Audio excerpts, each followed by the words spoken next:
Folks, Black Star Network is here. Hold no punches. I'm real revolutionary right now. Support this man, Black Media. He makes sure that our stories are told.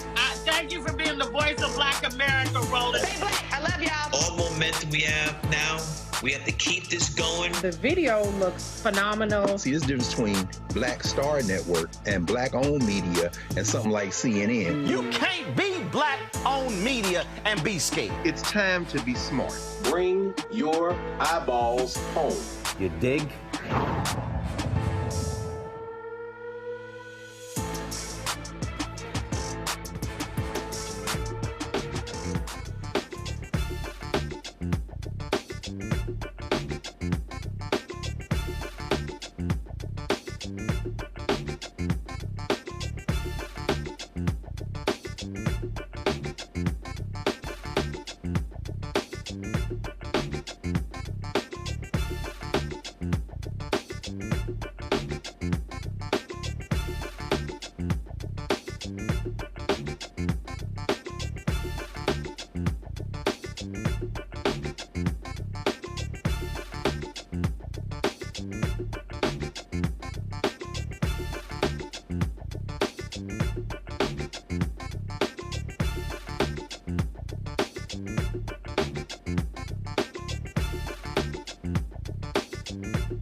Today is Wednesday, May 8th, 2024. Coming up on Roland Martin Unfiltered, streaming live on the Black Star Network. Georgia's new voting laws are being likened to Jim Crow laws, with civil rights groups saying it is a clear case of voter suppression. Melanie Campbell, President and CEO of the National Coalition on Black Civic Participation, will join us to talk about its impact. In Pennsylvania, the GOP representative, Scott Perry, heard on a leaked audio recording, claims the KKK is the military wing of the Democratic Party.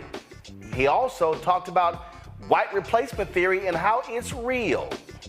In Louisiana, Republican Governor Jeff Landry is one step closer to rewriting the state constitution. We'll talk to a Dillard University professor about the dangers of Republicans moving full steam ahead trying to completely rewrite the Constitution.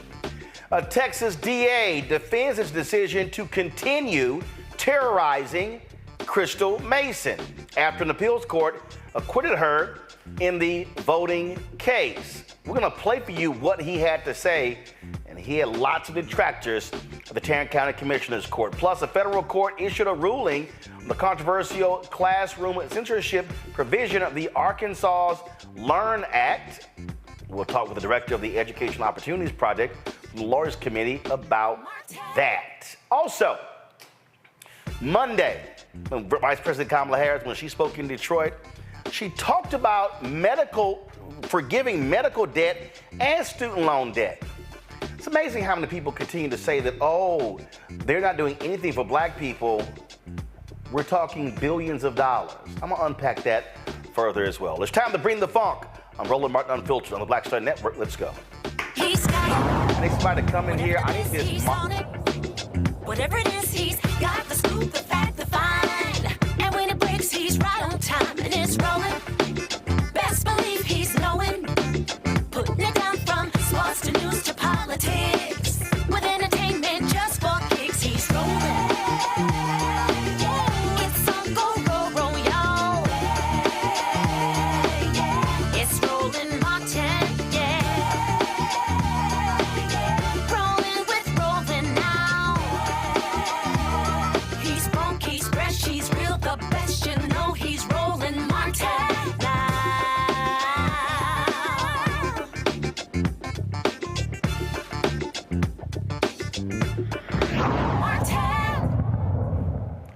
CNN obtained an audio recording of Pennsylvania Congressman Scott Perry, Republican, making disparaging comments about migrants and claiming the KKK is the military wing of the Democratic Party. Perry made the remarks in a closed-door meeting with other lawmakers Tuesday during a House Oversight Committee member briefing.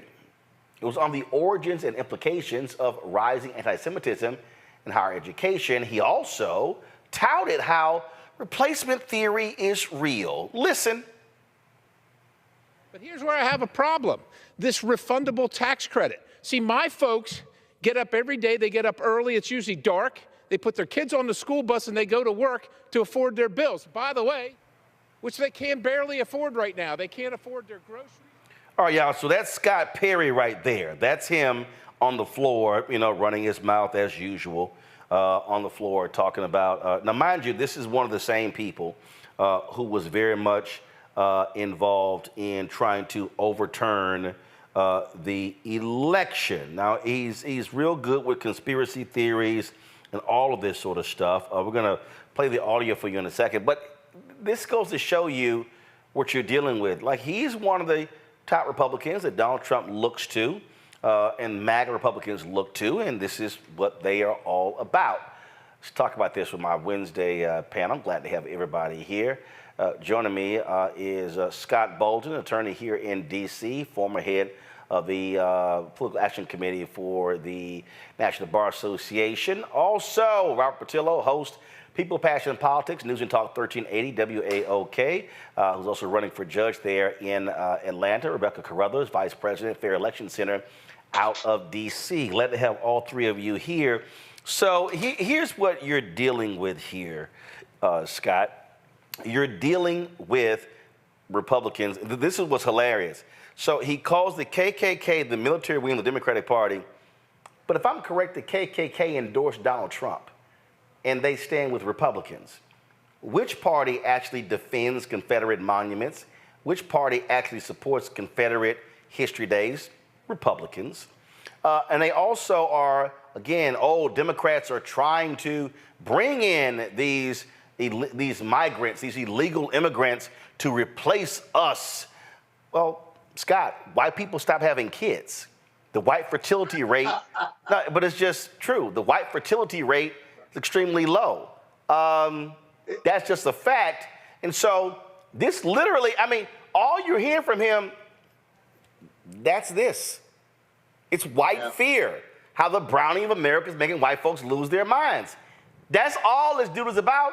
And what he's articulating is exactly what Tucker Carlson did on Fox News, other people on Fox News. This literally is the worldview of Fox News conservatives and white Republicans because they are scared to death of the browning of America. Yeah, and they're the same party that's against DEI, the same party that has this creation in their own mind that somehow critical race theory is taught at the grade school level or high school level or even the college level. But Roland, let me tell you what's even more dangerous about Scott Perry's rhetoric, right? What's more dangerous about Scott Perry's rhetoric is, what you're not reporting on, is the people he were talking to, other lawmakers, right? That they listened to it and did not interrupt him, correct him, or denounce him in that meeting. You want to stop racism in this country and race discrimination? White Americans who are silent in the face of this racial oppression and this racial rhetoric and BS, right? They need to stand up and not just be anti-racist and say, oh, no, I'm not a racist. They need to be anti-racism. So when their colleagues speak like this, that they correct them, they denounce them, and they find it unacceptable. Because until white America stands up and does that, then this poison running through 30-40% or more of the Republican Party, of MAGA, and those who certainly don't want to see 2043 or see something wrong in our democracy, when and if we become a country of color, we will never stop this generational racism. And so I'm not just critical of Scott Perry, I'm critical of those who listened, received that information, but didn't denounce him or correct him in that meeing or outside that meeting. Rebecca, this is the quote here. The KKK in modern times, a lot of young people think somehow it's a right-wing organization when it's the military wing of the Democratic Party. Decidedly, unabashedly racist and anti-Semitic. Then he said replacement theory is real. They added white to it to stop everybody from talking about it. And then he says that he's happy that people are here that are here legally, but he also talked about, these folks who are migrating here who are un-American. Quote, what is happening now is we're importing people into the country that want to be in America but have no interest in being Americans, and that's very different. And to disparage the comments is to chill the conversation so that we can continue to bring in more people that we never met that are un-American. Now, of course, he goes, my remarks were twisted. Quote, once again, the radical left twists facts in order to silence conversation about its own crimes and Biden's intentional failures to enforce laws and close or regulate our borders. My point is proven yet again. When the left loses an argument, it debases and smears instead of engaging in debate on merits. First of all, there are no merits to the conversation. There is no debate. This, though, Rebecca, this is the Republican Party. This is what they're running on. This is what they believe. When they say it, believe them, because this is what they are putting in place in terms of policy. When you got Republicans in Texas and Florida who literally are passing laws saying cities cannot order water breaks from people who work outdoors, they don't mind migrants falling dead in the fields or outside working, because they're like, we're going to outlaw water breaks and heat heat breaks. These people, they have no decency. And so what you're seeing is a Republican Party today appeals to white racists. Yeah. They do. It's just a reality. Roland, so he's right if he was talking about historically, KKK has been tied to the Democratic Party. But for him to say the modern Democratic Party and talking about the KKK now, we know KKK members not only vote Republican, but they endorse Republicans. If he actually was taught critical race theory, he would understand these things. If he was actually taught real history, including the history that him and his ilk are trying to ban, he would understand the difference. Now, is he right that we should do something in immigration? Absolutely. But where he starts to veer off again is saying that the people who are coming into this country, they want to live in America, but they are un-American or they don't want to be American. And much like Kendrick Lamar over the last week got us into a debate of what it means to be a Black American as an ethnic group, I think we should have a conversation around this. What does it mean to be an American in America? Because there is a wide variety of what it means to be American, but maybe it's time for us to distill it and to actually contemplate and to talk about it. I think his colleagues should have pushed back and asked him, so what does it mean to be American? How are these people un-American? After all, aren't they coming to this country to live out the immigrant story and to seize the American dream? And so it sounds like Scott Perry, just like maybe his play cousin Rick Perry, just is spouting a bunch of nonsense. Robert, go to my iPad, Henry. This is David Duke in July 2020 endorsing Donald Trump and then also endorsing Tucker Carlson for VP. This is former KKK leader David Duke. Now, in 2016, we also saw a KKK newspaper. Who did they endorse? They endorsed Donald Trump. And so of course, that was in November 2016. Go to my iPad here, right? KKK newspaper declares support for Trump. And so it's called The Crusader, one of the white supremacist group's most prominent publications, published a lengthy endorsement and defense of Trump's message on the front page of his current issue under the headline, Make America Great Again. That's just a reality. When you saw those white boys with their tiki torches in Charlottesville, guess who they were standing with? Donald Trump. And so that's what you're dealing with. Now, is it true historically the KKK? Yeah, those were Southern Democrats, Southern Dixiecrats.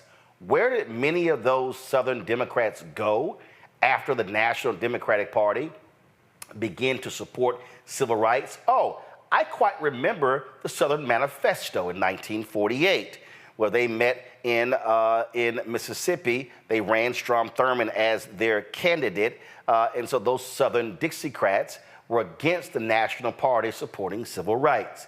They really had to split in 1964 when Senator Barry Goldwater did not support the Civil Rights Act of 1964. And guess what then happened? Many of those Southern Dixiecrats, they became Republican. Those are historical facts, Robert.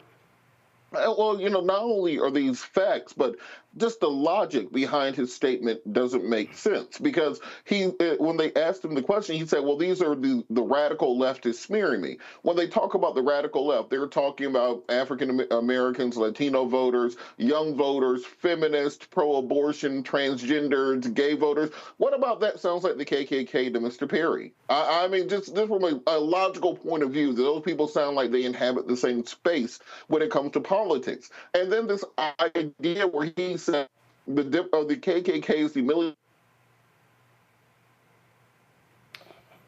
All right, Robert. Okay, Robert, 1 second. Robert, your signal froze. Hold on, Robert. Robert, your signal froze. Now go ahead and start. Go ahead. Okay, I'm back in the game. He talks about replacement theory that was posited and made popular by David Duke in the United States of America. That's how it got popularized by the KKK in the late 1980s. The conceptualization around replacement theory is that the white race is somehow separate and sacred. They came to America in order to ensure the progeny of Western European whites because they could not get around the Ottoman Empire to go eastward, and so you had to colonize going westward in order to have access to the Silk Road into the markets of Southeast Asia, and then thereafter, this became the cradle of whiteness in America. This is why during all their conventions, they talk about Western civilization. They're not talking about West Africa. They're not talking about the Iroquois or the Cherokees. They're talking about Western European civilization. And we're seeing this exact same issue rising in European politics. If you look at Giorgia Meloni in Italy, if you look at Viktor Orban in Hungary, who just met with President Trump, if you look at Lukashenko, if you look at the Tories in Great Britain with their Rwanda policy to deport all African migrants to Rwanda, we have this type of white xenophobia, which they believe they are being outproduced and they will become a minority on this earth, and the rest of us will treat them the way they treated the rest of us for the last 500 years. So I would love from Mr. Perry, and more so, maybe Byron Donald was in the room. They say that he, is a very strong voice, and he's the African-American in the Republican Party, to really think about what they're saying and the policies they're putting in place, and realize that they are not creating a party that can survive even another decade. There will not be another decade where you can count on old white men to be the backbone of the Republican Party. Lindsey Graham said it a decade ago, they're not making old white men fast enough to keep the Republican Party, and comments and statements and positions like this are what are causing the party and the movement to die. They are exactly who they are. All right, folks, hold tight 1 second. We come back. We're going to chat about the voter suppression law that has now been passed in Georgia. What will be the impact on the election in November? Also, the South Carolina Supreme Court rules, you have the right to ask cops some questions. They blast a cop in South Carolina for viciously beating and tasing a man who dared to question them on his own property. Yeah, shocking in South Carolina. We'll give the details of that case as well. You're watching Roland Martin Unfiltered right here on the Black Star Network. On a next, A Balanced Life with me, Dr. Jackie, the necessity of believing in things you can't see. It's called faith. It comes in all shapes and sizes, and it's powerful. And it's a big part of being able to live a balanced life. The valley I experienced being a cancer survivor was one where my footing was completely unstable. I had no idea what to do. And in that instance of not knowing what to do, I had to rely on faith. That's all next on A Balanced Life, only on Black Star Network. Fanbase is pioneering a new era of social media for the creator economy. This next generation social media app with over 600,000 users is raising $17 million, and now is your chance to invest. For details on how to invest, visit startengine.com/fanbase or scan the QR code. Another way we're giving you the freedom to be you without limits. Hello, I'm Paula J. Parker. Truly proud on the Proud Family, Louder and Prouder on Disney+. And you're watching Roland Martin Unfiltered.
Well, Georgia is being Georgia. Republicans there continue their constant and vicious assault on voting rights. I mean, not much has changed in that particular state when it comes to this whole issue. And so what they've done is pass more laws.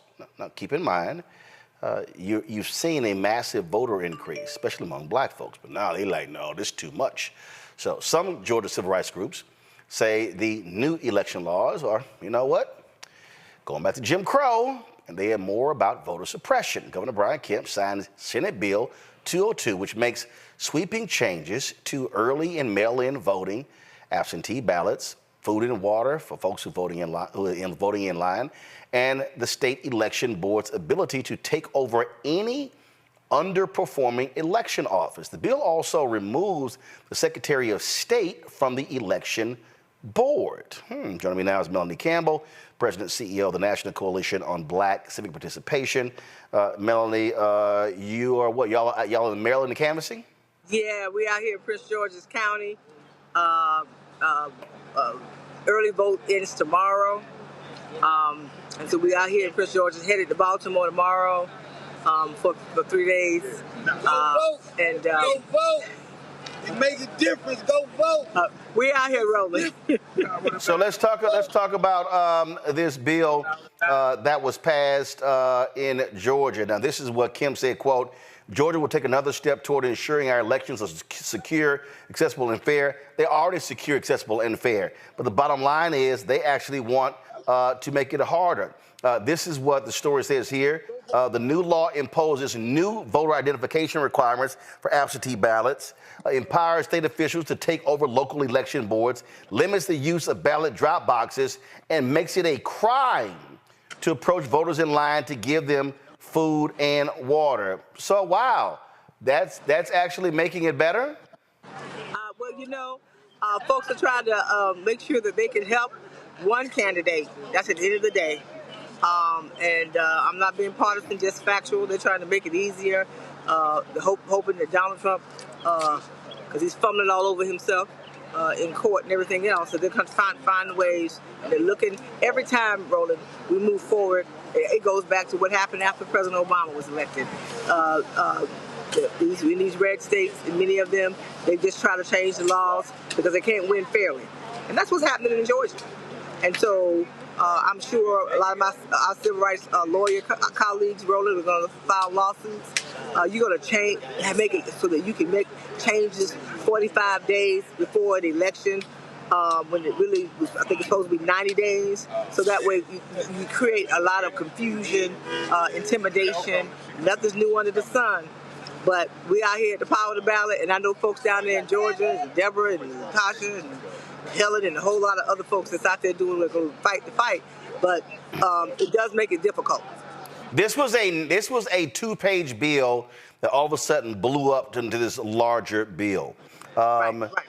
And then this story here that says that, first of all, any Georgian can lodge an unlimited number of challenges to voter registration and eligibility, okay? Now, we saw what happened the last election when Black Voters Matter had to go to court over the similar thing.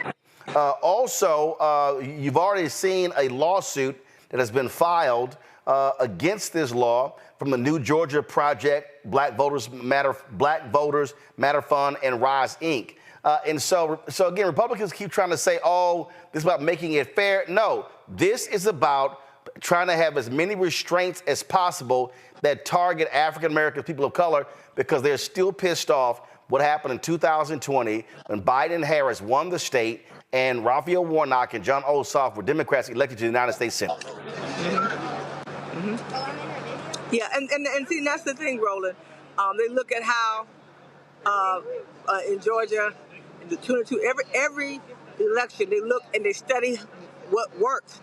Even when they passed those laws, we showed up in 2022 in Georgia. So they rewrite those and say, okay, what else can we, rather than try to organize themselves to win fairly, that's what's happening. And so folks are using Governor Kemp doesn't have to run again. So I'm sure thinking about what's going to happen next for him. So he doesn't mind signing a bill that is not just unfair, but it is it's the height of voter suppression, and that's what they're doing. I know we are organized, but you can't always organize out a lot of this stuff. You know, when you think from Shelby v. Holder to now, yes, we're winning elections, but there's elections that we're not winning because of this voter suppression. Indeed, indeed. Melanie Campbell, we appreciate it. Thanks a lot. Okay, thanks, Rebel. Bye. All right, keep up the good work. I'm going to go to you, Rebecca. Here's the whole deal, Rebecca. Here we go to my iPad. Story here says, as of February, state legislators in 43 states introduced more than 250 bills with restrictive voting provisions. That's according to the Brennan Center for Justice. And the bottom line is, it's Republicans. The Heritage Action for America, they had 20,000 conservative activists lobbying lawmakers trying to make these changes. What Melanie said right there, Rebecca, is correct. They studied what happened, and they said, damn, we lost in 2020. Change the law. Man, we lost some elections in 2022 midterms. Change the law. The strategy of the Republican Party is to shrink the electorate. If they could decrease, if they can make it harder for black people and Latinos to vote and young people to vote, then their whole deal is we can win if we shave off 2, 3, 4, 5, 6, 8, 10,000 people, remove folks from the voting rolls. Their entire election strategy is to shrink the electorate. Absolutely. We're seeing one particular party in this country try to surgically remove people across the country from the voting rolls. The other thing is, this particular Georgia law, there's some stuff that's on its face that simply runs afoul of federal law. One example, it requires a residential address and registering the vote. Right now, you could fill out a federal voter registration form, and if you are unhoused, i.e. homeless, you can either use the address of the homeless shelter that you may reside, or you could use the intersection of the street in which you live if you indeed actively live on the streets. That's what the federal requirements, it allows for even people who are unhoused to be able to exercise the right to vote. So even on its face, I can see a lot of challenges where there's violations of federal law. Unfortunately, I think the Republican Party has a strategy and a calculus where they think this Supreme Court, where ultimately many of these voting rights cases are going to go up to the Supreme Court, is that there's a calculation of the Supreme Court is not on the side of democracy, not on the side of expansion of voting rights, but is on the side of the party that wants to further restrict people from exercising their right to vote. Yeah, I mean, and bottom line is they don't want everybody voting. And in fact, Robert, this is in 2021. This Congressman John Kavanaugh out of Arizona, this is what he said. There's a fundamental difference between Democrats and Republicans. Democrats value as many people as possible voting, and then he says they're willing to risk fraud even though they actually can't show it. He said Republicans are more concerned about fraud, so we don't mind putting security measures in place that won't let everybody vote. But everybody shouldn't be voting. Not everybody wants to vote. And if somebody is uninterested in voting, that probably means that they're totally uninformed on the issues. Quantity is important. We have to look at the quality of votes as well. This is actually Republican political mantra. They make it clear they do not want everybody to vote because Republicans have said, if everybody has the right to vote, we lose.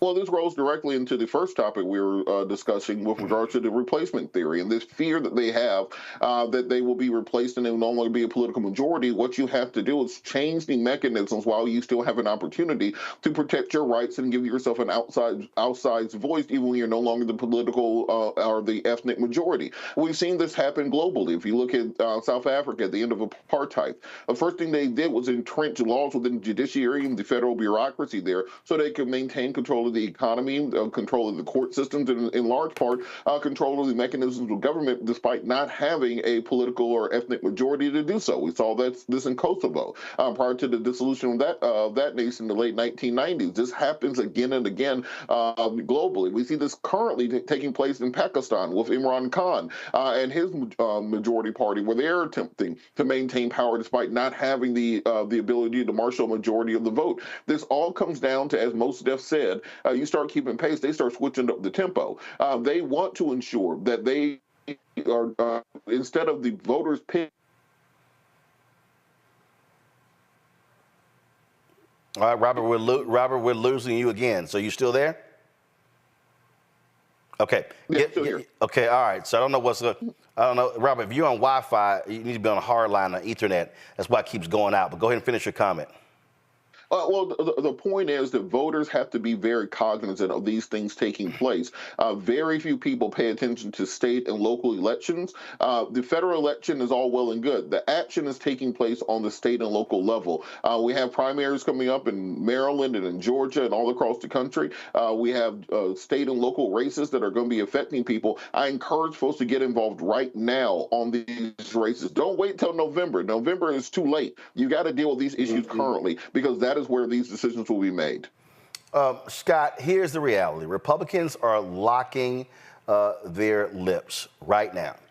They flat out are saying, hey, if we, matter of fact, I'm going to go ahead and just use this language. Back in the early 1900s, when they passed a law in Virginia that kept folks who were incarcerated from voting, the quote from the lawmaker was, we don't want the darkies to vote. That was the quote. The reality is, in 2024, Republican Party, they don't want the darkies to vote. They don't.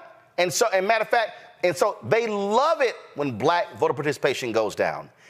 They love to hear black people say, oh, man, I'm not voting. They love it because what it says is everything that we've been doing is frustrating them to no end. And you know what? We're good. And check this out. Check this out.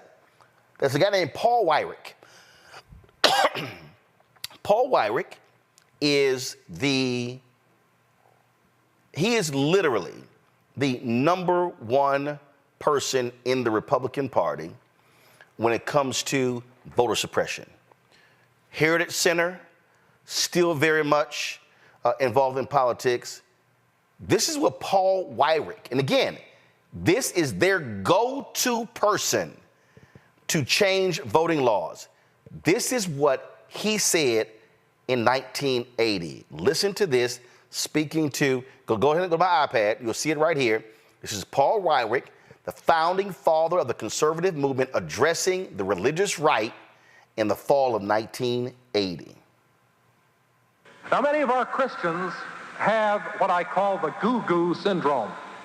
Good government. They want everybody to vote. I don't want everybody to vote. Elections are not won by a majority of people. They never have been from the beginning of our country, and they are not now. As a matter of fact, our leverage in the elections, quite candidly, goes up as the voting populace goes down.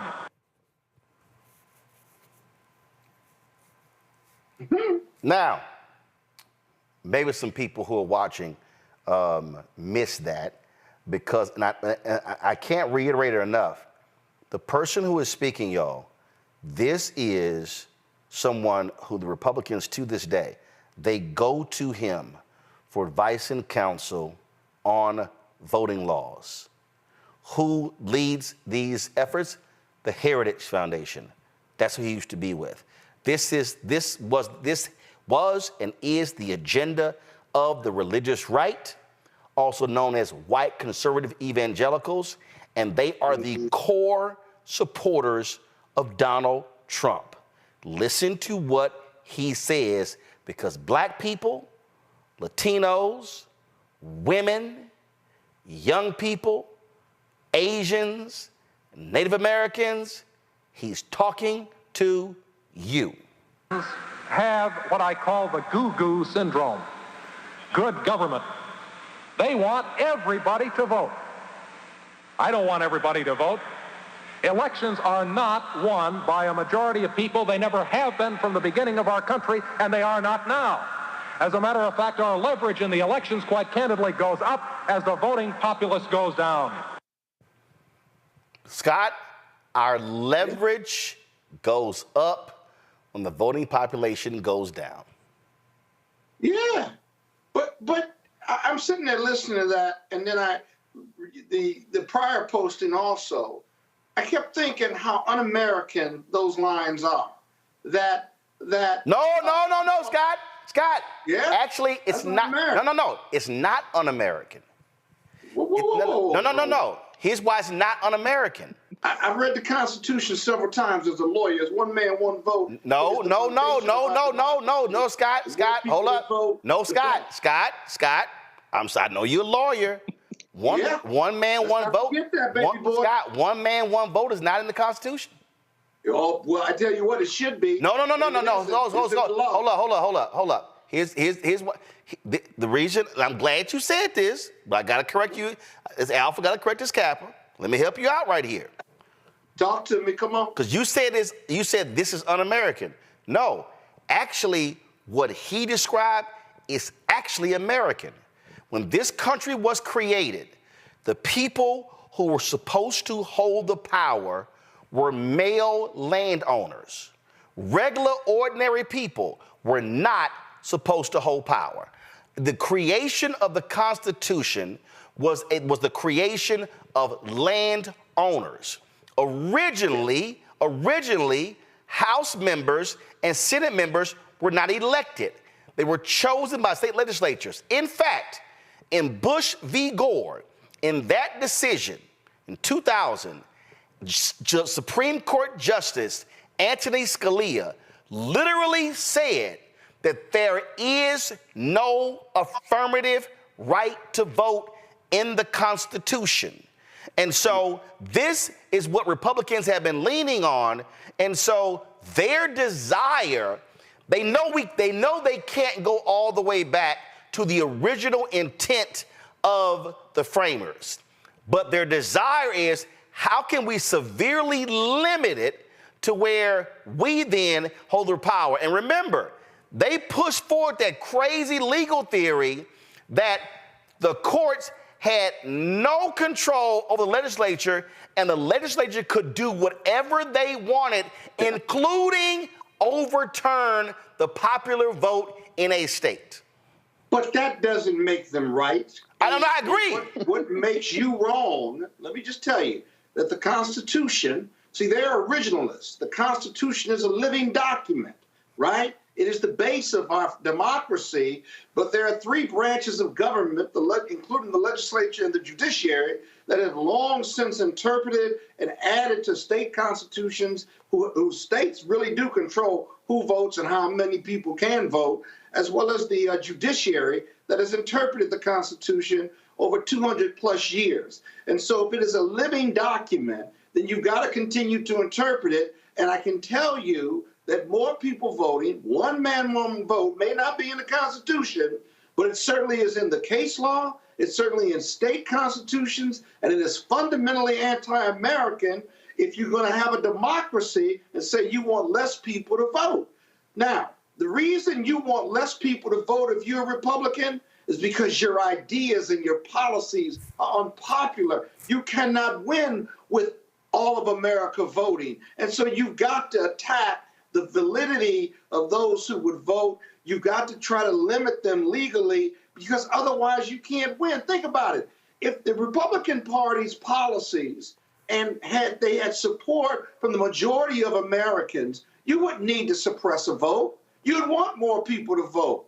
The Democrats want more people to vote because their policies and what they stand for certainly outnumber those of the conservative movement. So the conservative movement finds themselves in this vortex whereby they believe what they want to believe. They tell themselves these stories, but there are not enough people who believe in that bullshit. There just isn't. And so when I say it's un-American, it is un-American. The fact that you want less people to vote and you want less people to decide who the leaders are in this country, and that somehow the minority view should run the majority of this country because black people and brown people and others, they don't see us as human beings. They may say, yes, I don't see color, I see another human being, but that's not true. If you want to make America great again, you say where we've been, at one point we were 3/5 of a human being.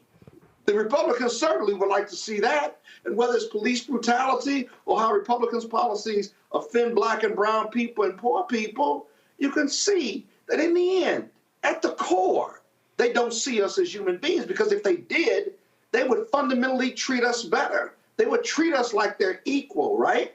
They would, but they don't. And so the fact of the matter is one man, one vote is the law of the land. And that's why they are voting. So there's so much voter suppression coming from the Republican Party. It ain't coming from the Democrats, Roland. It's coming from Republicans because they can't win otherwise. But Rebecca, the reason. Oh, just tell me I'm right about something. No, you're wrong. I'm telling you. right about that. That was a cogent response. Scott. Again, this is part of the problem. Part of the problem is that, and I'm trying to walk you through it. This is why we're having the voting battles right now, because the U.S. Constitution does not explicitly state that every person has a right to vote. You've had it placed in some state constitutions. Alicia Reese, who was a former state legislator, who's now a Hamilton County legislator, was trying to get a Bill of Rights in Ohio, Rebecca, that would specifically assert that every Ohioan has an absolute right to vote.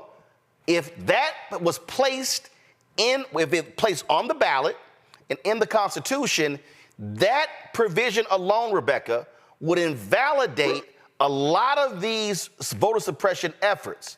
And so, hold on, Scott. Roland, before you go to her. Scott, hold on. Scott, hold on. So, Scott, hold on. So, when you study the Republican playbook, Rebecca, what they are doing is they start with the premise that because there is no affirmative right to vote in the U.S. Constitution, and because, where Scott is correct, the vote falls to the states, their whole deal is we now get to decide whatever we want when it comes to voting, which is why they oppose the John Lewis voting rights bill and the federal bills, because they say that is federal overreach. People watching need to understand the basis of their argument and what they're doing and why they're doing it, and it's based upon there is no affirmative right to vote in the Constitution. Rebecca. So the concept of voting is in the Constitution. However, the who, what, when, where, why, and how is not laid out in the Constitution. And I think from the Republican viewpoint, their viewpoint is, hey, we're not taking away the idea of voting. We're just restricting and determining who gets to vote, when do they get to vote, how do they get to vote, and then the different layers, right? And then we've also seen that the federal government has stepped in and said, hey, we regulate federal elections. So what you all do with state and local elections, that's up to the state. But when it comes to federal elections, when it comes to determining who is eligible to vote in federal elections, that is the federal government, full stop. So now we're here. So if we actually want to enshrine the right to vote, the affirmative right to vote, then yes, it needs to be added to the Constitution. Otherwise, we're going to have this every generation pendulum swinging back and forth with court cases, depending on what type of court we currently have. And that's going to further continue to restrict the right to vote or constrict the right to vote, or it's going to continue to expand the right to vote, which is also why we're here. And we're now seeing Republicans are going state by state, and they're trying to change who gets to vote on a fundamental level. But the only particular elements of the ballot box that state by state can be impacted is state and local elections. Robert, I'm about to invoke former Congressman Jesse Jackson Jr. He had a book called More Perfect Union. Mm-hmm. And in that particular book, he talked about the need for several constitutional amendments. And one of those amendments was a constitutional right to vote. Because to what Rebecca said and to what Scott said, that the reason that we keep having these battles is because there is no constitutional right to vote. It's assumed, it's inferred, but it's not, I'm trying to tell you. So what about the Voting Rights Act? I'm sure glad you brought that up because again, Justice Antonin Scalia, who was a leader of the right, go to my iPad, Henry. This is what he said. He called the Voting Rights Act, Section 5, a racial entitlement and a violation of state sovereignty. From this article in the Washington Post, in his view, it unfairly, unnecessarily treats 7 southern states, plus Alaska, Arizona, and parts of 6 others, differently from states not covered by the act. The Wall Street Journal, they had a piece that says, he called the act a form of racial preferment that affected only African Americans while ignoring the white population. So, fast forward to Shelby v. Holder. Justice John Roberts, in invalidating Section 5, they literally suggested that and said that because only certain states were targeted with the Voting Rights Act, that was inherently unfair. They basically, Robert, took the Scalia argument. This is the Scalia argument. They took the Scalia argument and made that the law of the land, and that's how Section 5 was invalidated. And so so even with the Voting Rights Act, and let me be real clear, the Voting Rights Act does not explicitly say you have a right to vote. It says they cannot prevent you from voting. Again, Republicans have been playing this game. But I'm going back to former Congressman Jesse Jackson Jr. Robert, he gave a speech on November 22nd, 2003. Here we go to my iPad. And this is what he said. And this right here, position paper presented at and of course, Jessica would know this, at the Fair Vote Claim Democracy Conference at American University's Washington College of Law. He said, quote, most Americans believe that the legal right to vote in our democracy is explicit, not just implicit, in our Constitution and laws. However, our Constitution only provides for non-discrimination in voting on the basis of race, sex, and age in the 15th, 19th, and 26th Amendments, respectively. The U.S. Constitution contains no explicit affirmative individual right to vote. Even though the vote of the people is perceived as supreme in our democracy, because voting rights are protective of all other rights, the Supreme Court in Bush v. Gore constantly reminded lawyers that there is no explicit or fundamental right to suffrage in the Constitution. Quote, the individual citizen has no federal constitutional right to vote for electors for the President of the United States. He writes, Chief Justice William Rehnquist and Associate Justice Antonin Scalia besieged Gore's lawyer with inquiries premised on the assumption that there is no constitutional right of suffrage in the election of a president, and state legislatures have the legal power to choose presidential electors without recourse to a popular vote. Quote, in the eyes of the court, democracy is rooted not in the right of the American people to vote and govern, but in a set of state-based institutional arrangements for selecting leaders. So, Robert, what former Congressman Jesse Jackson Jr. was advocating for was a federal constitutional right to vote. In the absence of that, the work of Alicia Reese and others was saying, hey, let's put this on the ballot in the states. Because if you now put that in the state constitutions, then every time they try to outlaw ballot boxes and change voting locations, they can't do it. Because the law says you have an affirmative right to vote. That's why Republicans are fighting the affirmative right to vote, because they know as long as there is no federal law nor state law, they can massage and manipulate the voting rules to fit their agenda. Yeah, and for people who think this is an esoteric exercise, that is the exact segment that John Eastman cited in the Trump fake electors case in order to justify the state legislature of places like Georgia and Arizona to be able to send their own electors, because since there's no federal protected right to vote and the state legislature can pick the electors, the argument is that they could override the electors who were sent to Washington, D.C. So we're going to get a decision on this before from the Justice Department during the Trump fake electors trial. And I just to the point on this right to this federally protected right to vote in the Constitution, Gil Scott-Heron said it 50 years ago, the Constitution is a noble piece of paper, but free society is struggling and is dying in vain. Democracy is ragtime on the corner, hoping for some rain. We are living in a situation right now where our democracy is so tenuously affixed, where we can fall from democracy to autocracy into fascism very quickly because of these forces that are seeking to take the gains that we've made over the course of the last century away. And we have to pay attention to that. We have to be motivated by that. I've seen more social media activity about Kendrick Lamar and Drake in the last 2 weeks than anything about any election going on in this country right now. And we cannot be that generation falls asleep at the switch, does not pay attention, and gets drugged back into that 19th and that 18th century view of the American democratic experiment, where we're simply going to have government by Elon Musk and by Jeff Bezos and by the millionaire and billionaire class, because those are the new land-owning white men. If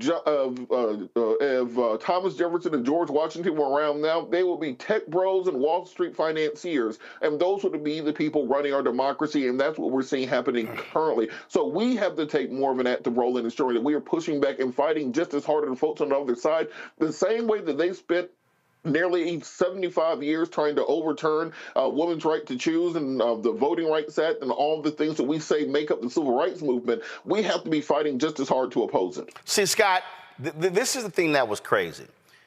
Here you had Alicia Reese trying desperately to get this amendment on the ballot. For years. This was several years ago. I had her on the show. I had her on Tom Joyner Morning Show. And you know what? All of these smart-ass, largely white progressives didn't do a damn thing, didn't lift a finger, and they were so fixated on, oh, no, if we just win. Well, your ass can't win if they keep changing the laws. So what happened? Remember, then Congressman Jesse Jackson Jr., this is in 2003. What happened? Well, Trump wins Ohio by 450,000 votes over Hillary Clinton in 2016. They control the state Supreme Court. They control the governor's mansion. They control the legislature. You had a conservative chief justice in Ohio who literally chastised Republicans for political gerrymandering. You know what they said? Y'all can kiss our ass. They ignored the state Supreme Court. What you have here, and again, here we go back to my iPad. This is literally what then Congressman Jesse Jackson Jr. said. He said point blank, right here, only a voting rights amendment can fix these flaws in our Constitution. The 10th Amendment to the Constitution states, the powers not delegated to the United States by the Constitution, nor prohibited by it to the state, are reserved to the states respectively or to the people. Since the word vote appears in the Constitution only with respect to non-discrimination, the so-called right to vote is a state right.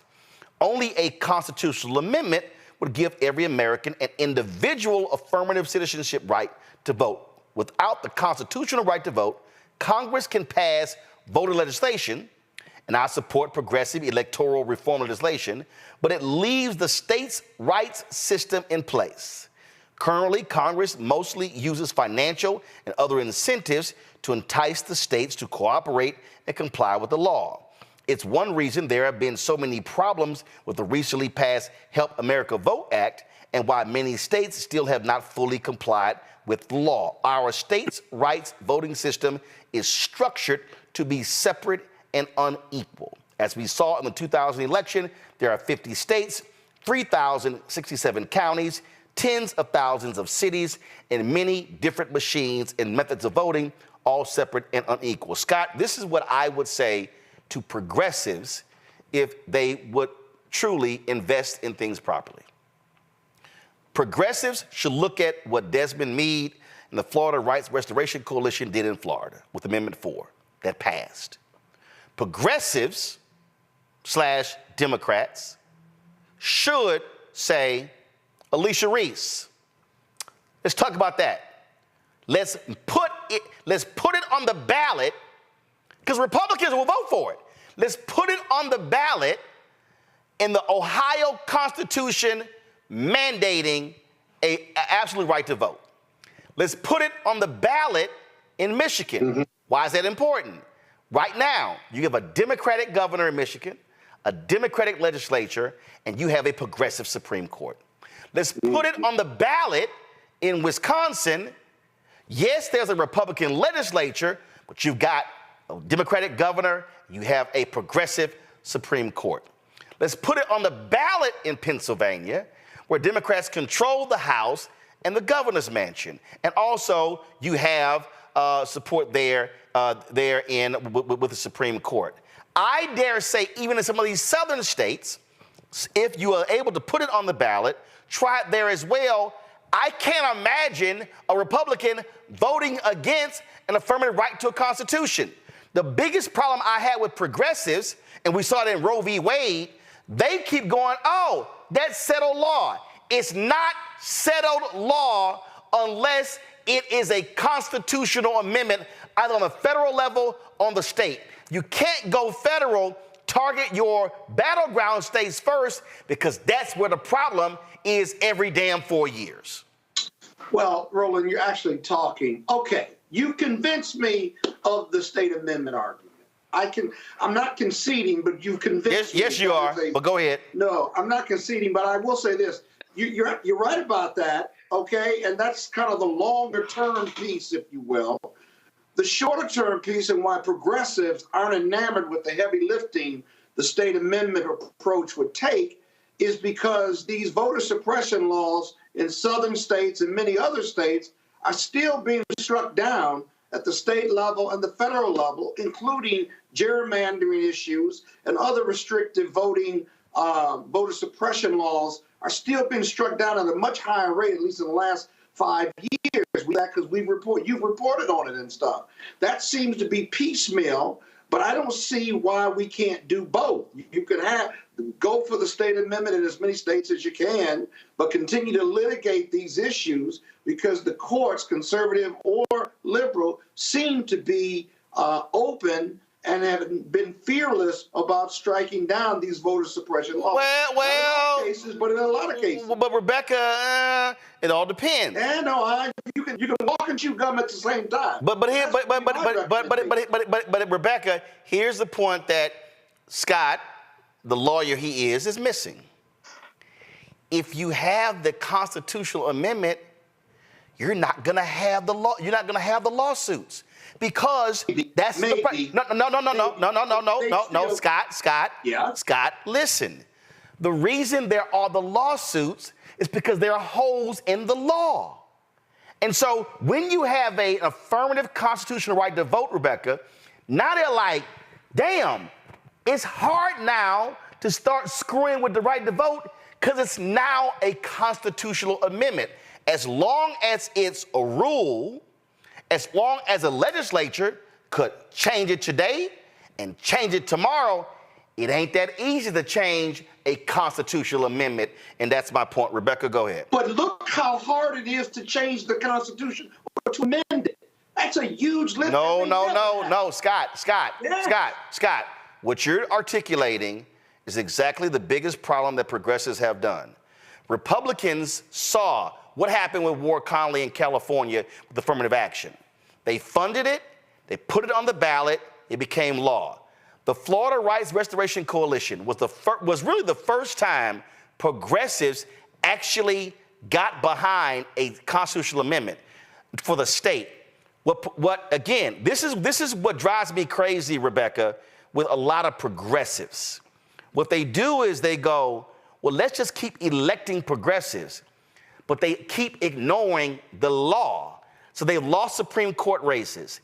It's the Supreme Court will make decisions based upon that constitutional amendment. Right now, everything is wide open for interpretation because it's a hodgepodge of laws. If you have an affirmative right to vote, it's hard to get around that, Rebecca. So I really appreciate us having a foundational conversation because I think it's really good for the audience to spend some time to really talk about some of the undercurrents so they understand what's happening in the news and why it's happening and why it's playing out the way it is. So I think it's important. There is something in that article from Jesse Jackson that I thought was really interesting that I want to expound on. He talked about the only reason why you see certain states going along with, federal ways of doing things around elections is because it's a money thing. Either money is being tied to it or it becomes too expensive. So I'm going to give the audience the example of Louisiana. So we all know, or maybe folks don't know, the Constitution spells out every 4 years what the actual day is that we're supposed to have the general election for the President of the United States. The Constitution is very specific. It says the first Tuesday after the first Monday in the month of November every 4 years is when we elect the President of the United States of America, right?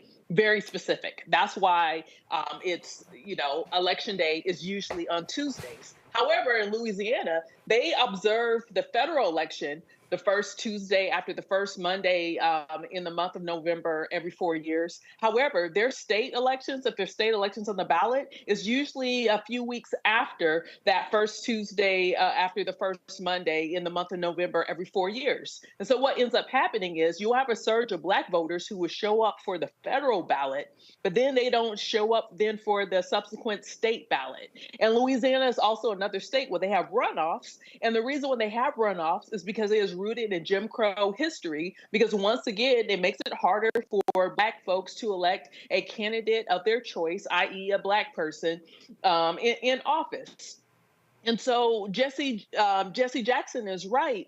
Just because states have done it this way doesn't mean that there is a legal reason that they have to do it this way. And so that is a further argument with why there has to be a constitutional amendment to affirmatively say that there is a right to vote in this country. And if it does not happen on the federal level, at least state by state, we do need to have those changes made. To Scott's point, when he said, well, it's hard to get a constitutional amendment. Yeah, that's the point. That also means that there's protection in that, and it's hard to then overturn when that state is now doing stuff to make sure that people are able to expand the right to vote and people, in fact, actually have the right to vote when they're trying to exercise it. Robert, your final comment, because the discussion that we're having right now is going to dovetail perfectly with our next segment, which is why Republicans are desperately trying to change the Louisiana Constitution. Robert, go. Well, look, for the last 2 decades, one political party has been in the federal judiciary. We've seen attacks on voting rights. We've seen attacks on every single thing that we call the civil rights movement. This is why constitutional amendments on the state level are so crucial, because those are actually durable. They don't depend on the court. They don't depend on the machinations of the political apparatus. They stand the test of time, and we just need to put the money behind them to go state by state to push these things through. All right, folks, hold tight 1 second. When we come back, we're going to talk about what Republicans are trying to do in Louisiana. This discussion we just had is a perfect example of, one, what happens when we don't vote, and then they cement power, and then when they cement power, they wield power. Now folks are up in arms, but they should have been up in arms by low turnout rates in the last election. We're going to unpack what's happening in Louisiana next. Folks, don't forget, support us in what we do. The conversation that we just had and we're about to have, they're not having on MSNBC or Fox News or CNN or ABC or NBC or CBS. And ain't nobody else in black-owned media doing it. Because you know why? There are no other daily shows in black-owned media. Everybody doesn't have one. Essence doesn't have one. Blavely doesn't have one. Not TV One. Not Afro, not Revolt, not Clio TV, and Black Targeted, not BET, not BET Her, not Aspire, not any of these. And so we've got to have places where we're having these real conversations. And sure, there's some great weekly podcasts out there, but they're once a week. Roland Martin Unfiltered, we're here 5 days a week. We have other daily shows. We have other weekly shows. So when you support this show and this network, you are supporting a black-owned media ecosystem and infrastructure that's about speaking to our issues. I don't give a shit about Drake and Kendrick Lamar going back and forth. I do not care, because that has absolutely no impact on the future of black folks in this country. Everything we're discussing impacts us in every way possible. Senior check and money order, P.O. Box 57196, Washington, D.C., 20037-0196. Cash App is $RM Unfiltered. PayPal, R Martin Unfiltered. Venmo is RM Unfiltered. Zelle, Roland at RolandSMartin.com, Roland at RolandMartinUnfiltered.com. Download the Black Civic Network app, Apple phone, Android phone, Apple TV, Android TV, Roku, Amazon Fire TV, Xbox One, Samsung Smart TV. We'll be right back. First, President Barack Obama's road to the White House. We got about 500 copies of the book available. And so this actually is all of the coverage of the 2008 election. But the other thing is this here. I talked to folks like Malik Yoba, Hill Harper, Erica Alexander, Kevin Lau, Spike Lee, Tatiana Ali. But there's a lot of behind-the-scenes stuff in here as well, where I talked about some of the stuff that went down at CNN. Also, when you go through here, a lot of the photos that you see in here, photos that I actually shot, photos that were my time at CNN. And so what I decided to do, because one, I published the book and I own it myself, is that so I said, you know what, I'm going to slash the price to $10.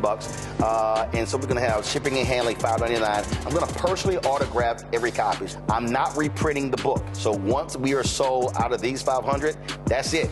They're gone. So you can go to RolandSMartin.com/the-first to get a copy of this book. Everybody who orders this book through the website, not on Amazon, only through RolandSMartin.com, I will personally autograph and mail you a copy of this book. It's all of the coverage, the actual interviews that I did with him. And just to show you, of course, when it came out, there's actually even in here the interviews that I did with him and Michelle Obama, which won TV One cable networks its first 2 NAACP Image Awards. And so all of that for $10. Shipping and handling is $5.99. So go to RolandSMartin.com the first and order your copy today. This is Essence Atkins. Mr. Love King of R&B, Raheem Devon. It's me, Sherry Shepard, and you know what you watch. You're watching Roland Martin Unfiltered.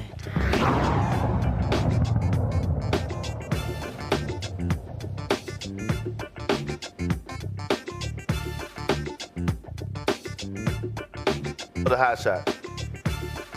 All right. All right. Hashtag we tried to tell you. When we were talking about the Louisiana gubernatorial election and all the statewide seats, Gary Chambers was talking about it. We were warning y'all. And when I said, beware of sitting your ass at home because stuff is going to go down that you don't like, it's playing out. Y'all, Jeff Landry ain't been the governor for 6 months. And hardcore MAGA right-wing extremists out of their damn mind Republicans are going mad in Louisiana. They just rejected a rape and incest exception for abortion in the state. Jeff Landry has been threatening to withhold critical infrastructure funds from the city of North Carolina unless the DA prosecutes women who have abortions. Now, Republicans, now it's the Holy Grail. They are moving expeditiously to rewrite the state constitution. The state house just voted to advance the bill calling for a constitutional convention. The bill is now headed to the Senate for debate. If passed, the constitutional convention will take place in August. Trust me, folks, they don't need any Democrats' opinion or advice on nothing. Dillard University political analyst Dr. Robert Collins joins us now from New Orleans. Doc, glad to have you here. You know, it drives me crazy when we talk about this stuff and people say, man, you just trying to get us to vote Democrat, you on the plantation, man, that stuff don't mean nothing, we not gonna be hurt, we done survived Republicans in power before. When you start talking about changing the Constitution, what did Rebecca say? Now, when you enshrine it in the Constitution, you can't just change it with the legislature because it is locked into place. It's locked into place. Once the Constitution is rewritten, the only way you can change it is to call another constitutional convention, which of course takes supermajorities in both houses of the state legislature, and then a full vote of the people in a statewide election. Meaning, if Democrats clawed back and took the supermajority away from the Republicans, it wouldn't matter because they would still be in power. If it doesn't pass the House and the Senate, it don't matter. Yeah, the Democrats would have to get supermajorities in both houses, which is not going to happen. Walk people through the type of dastardly, evil bills these Republicans have been quickly advancing. And folk watching and listening, I need y'all to understand, when I say quickly, I'm talking about they are moving at lightning speed, Robert. Mm-hmm. Well, whoa, we just had okay, all right. We had a... Okay, actually, Robert, hold 1 second. We had a power surge, so now start your question over again, your answer over again. Go ahead. Okay, so, everything the governor said he was going to do, he was going to do. So we had a crime session first. That was a special session. So they did away with parole, did away with probation. So basically, you have to serve your entire sentence. Now, they actually reversed a lot of the criminal justice reform measures passed, interestingly enough, with bipartisan support by the previous administration. So things like decriminalizing small amounts of marijuana, bills that stopped automatically putting mugshots online until those cases had been adjudicated. So all of these bills have, again, that were just passed a couple of years ago with a lot of Republican votes. All of these bills are now being repealed. We have probably the strictest abortion law in the United States. I know there are a lot of very strict abortion laws in the United States now in the South. But ours is probably the strictest because it has no exceptions for rape or incest. I mean, it's a pretty absolutist law. There's legislation now to outlaw the abortion pill. So if in theory, if citizens were to get abortion pills in the mail, they could send police, and if the police catch you with it, you can be charged with a crime, even though you would have had the pill shipped in from somewhere that's legal, and they're legal. They're still legal under federal law. So just very, very draconian conservative measures, which again, I mean, it doesn't surprise me at all because the governor said he was going to do these things. So this is not a shock. It's not like the governor was hiding who he is and then he jumped up and said, oh, here I am, I'm going to do all this secret stuff. No, the governor said exactly what he was going to do. So, and he's just doing, he's doing what he promised his voters to do. Well, see, this reminds me of, so this is like when Democrats are like, oh my God, I can't believe they overturned Roe v. Wade. I'm like, they've been telling your dumb ass for 50 years. That's what their plan was. So it wasn't like it was a surprise. But again, and so what's interesting to me, when I see these people now reacting, I'm sitting there going, see, this is what happens when you spend more time focusing on going to the homecoming game on election day than actually going out to vote. Then this is what happens when people are like, well, man, we didn't know that was an election, but a bunch of other people clearly knew that was an election. This is the frustration for me is trying to get our people to understand we can't be operating on the defensive and going, oh my God, what is happening when the man said I was going to do it. Mm-hmm. Well, what's interesting is just recently we had a committee form of former elected officials. There's at least one former mayor. There's some other former local in the city of New Orleans, supposedly to protect the city of New Orleans from any home rule charter changes or any attacks against our governing structure from the governor. But my first question was like, okay, well, where were these people during the election? Right. Instead of organizing now, what they should have been doing if these were issues that if they didn't want the home rule charter to change, they didn't want governance structures to change, they should have been registering the people to vote and then making sure people turned out on election day during the gubernatorial election. And this is nothing new. I mean, in recent elections, in Orleans Parish, in the city of New Orleans, if we can get 20% of the vote to turn out, we're doing great, So it's just 25%. That would be outstanding for us. And so we just see continual low voter turnout in Orleans Parish, and now we have public officials organizing because they're upset that the home rule charter might get changed. But this organization should have been, months ago, really years ago. And the primary organizing that you should have done is getting people registered to vote and then making sure people turn out on election day so that their voices can be heard.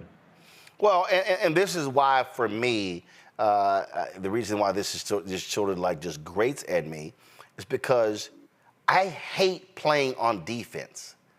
I hate being emotional when, if you go on offense, you can stop it from happening before it goes in. Look, you may not prevent the Republicans from controlling both chambers, but you damn sure could have stopped it from having a supermajority, which now means they got to at least talk to the other side to get something passed. Now, they ain't got to talk to anybody. They can do whatever the hell they want to and tell Democrats, y'all sit over there and talk all y'all want to. We going to run this show, and y'all just sit there and be quiet. Yeah, it's true. It's true. The Republicans do not need a single Democratic vote to pass any of those bills. They don't need a single one. All they have to do is just hold their caucus. Yeah, hold their caucus together. I just said my title was I had a different title just now. So what about what about the this Constitutional Convention? I'm gonna go to questions from my panel in a second. What about simple majority, Supermajority. So, or is it 2/3?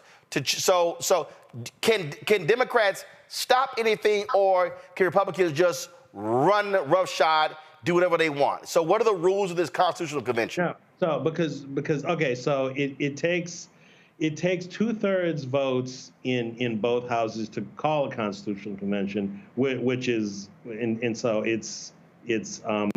they've already passed it in the House. They're debating it in the Senate now. There were some amendments made to the governor's version. It's going to pass the Senate. We don't know exactly what form it's going to pass. I'm sure the Senate's going to introduce their own amendments. It's going to be changed. It's eventually going to pass in some form, and then all of the state legislators are going to become delegates to this convention. The governor, under the current legislation, he will appoint 27 members, and the 27 members from outside of the legislature will become delegates, and then they will just sit as a body, and then it'll again, under the legislation could change, but under the current status of the legislation, basically the committees will meet, and the Constitution will be written or rewritten, and then it just has to be passed by majority vote. But then, of course, it has to be put on the ballot, and it has to be voted on by the citizens of Louisiana, and the citizens of Louisiana have to ratify it by an up or down vote, so by a simple majority. So right now, it'll be on the ballot during the November presidential election, and the citizens would get a vote, and it would be ratified by a yes or no, up or down vote of the citizens. So they want to have this constitutional convention in this August, and it go on the ballot this November. Correct. So if black folks rise up, and if sane white folks rise up, whatever they do can actually be stopped and not implemented, but that's going to require turnout. Correct. I think the best shot if for people to stop it, I don't really, at this point, I don't think you can stop it, the new Constitution from being rewritten. The chance to stop it will be when it actually gets put on the ballot, because then it's just a simple majority vote, it's an up or down vote. So then it's a question of whether or not people decide to turn out and vote again. And I mean, let's be clear, there are a lot of white folks too that I think that are going to turn out, that are not happy about it. Not so much about the concept we don't need a new constitution, but Roland, last time we rewrote our constitution, which is 774, it was a 2-year process, and it involved sort of like a road show where legislative committees traveled all over the state and asked citizens what they wanted in the Constitution. And there were a lot of public meetings, and there was a lot of. Keep in mind, this would be a 2 to 3 week process. So there are a lot of people, including a lot of Republicans, who are saying, "Wait a minute, this is too fast. This is, we're not going to have enough time to have public input of this bill." So I think that if something's going to sink the bill, or something's going to sink the new Constitution being ratified, that's what might sink it, because a lot of people are saying it's being rushed, and there's just not enough citizen input as to what they need. Robert? So on that point, what is the plan in order to try to push these things through? Is it more public education? Is it engaging more of the state legislature? Because I believe for this works, it can be replicated around the country. Well, you mean what is the plan of the Republicans to pass the Constitution? Or? Exactly, because I've been talking to conservatives for years. They want to have a constitutional convention or convention of the state. They want to reform our Constitution, not to 1789. They want to reform our Constitution to the Articles of Confederacy and enshrine white supremacy in our Constitution, and do that on a nationwide level. What is the plan? If they're doing that there, I believe they will start metastasizing nationwide, and we'll start seeing this be the norm as opposed to the aberration. Yep. Sure. I think, well, their plan is, I think, and this is just my view, I think their plan is that a lot of people are not paying attention right now. We just saw a poll by one of the local state pollsters who did a poll and listed, what is your number one issue? And of course, most people said crime. Secondary, people said economy and jobs. Only 1% of the respondents to the poll said that the Constitution or the Constitutional Convention was an issue of theirs. So I think the people that are trying to write the Constitution, their assumption is that most people are not paying attention right now because they just don't care. And so I think their hope is, it's a complicated process. It's a complicated process.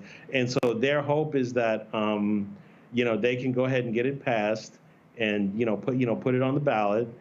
And then they know they'll have very high Republican turnout because Trump always carries our state, and he will in the next election.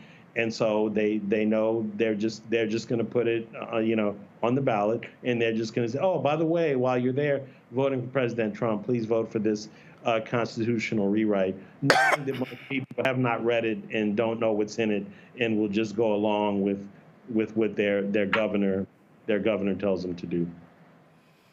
Rebecca.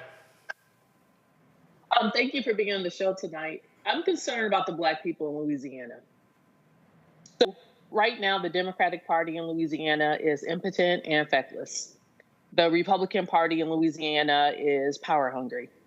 So do Black folks take over the Democratic Party and try to fight back, or they cut a deal with the Republicans? What's the best path forward for the Black communities in Louisiana? Well, I can tell you. So we just did get a new chair of the Louisiana Democratic Party. The old chair was seen as being ineffective by Democratic activists, and so there was an election for new members of the State Central Committee, and a lot of community organizers organized and ran. And so they removed the former chair, and we got a new chair of the Louisiana Democratic Party who is African American. He's a lawyer and a former state representative, former colonel in the U.S. Army, and so he's and so we'll see what he does with the party. He's brand new. He's only been, I guess, about a month. He's only been there 3-4 weeks. So we'll see what but the entire party is going to have to be reformed from the bottom up, not just from the top down, to become an organized party again. Now as far as cutting a deal with the Republicans, I can tell you. So in past legislatures, the legislative Black Caucus did occasionally need to cut deals with the Republicans to get their issues taken care of. And they basically served as the swing vote between factions of Republicans. So you had the very conservative Republicans and the somewhat conservative Republicans, and they would fight over committee chairmanships or who got to be speakers. And the Black Caucus would come together, and they would serve as the swing vote in those disputes, and in return they would get some committee chairmanships and some of their issues. But the problem is now that the Republicans have supermajorities in both houses for the first time, literally for the first time in Louisiana history. The issue now is that they don't really have to play ball with the Black Caucus anymore. Now, what's going to happen eventually? At some point in time in the future, there will be more factionalism, and the Republicans will fight amongst themselves, and so then the Black Caucus, and those guys are normally pretty smart about things because they have to be to survive. They will come in and they will serve mediators and they will serve as tiebreakers on some of those votes. So I'm not saying that I don't think it would be accurate to say the Black Caucus doesn't matter. They still matter because they do vote together and have a block of votes, but they don't have as much influence that they had in previous state legislatures, just because the reality that the Republicans have the supermajorities in both houses. Can I ask a follow-up? Yep. So I'm not, with all due respect, I'm not talking about the Black Caucus because that is largely the Black Democratic Caucus. I'm talking about actually Black communities in Louisiana because, quite frankly, some of the problems that we're seeing with the Democratic Party there, it's not just because of the chair that Republicans have a supermajority. That means the entire party is in shambles and that there's problems. So specifically, taking this out of the Democratic Party apparatus, really, what should Black communities in Louisiana do?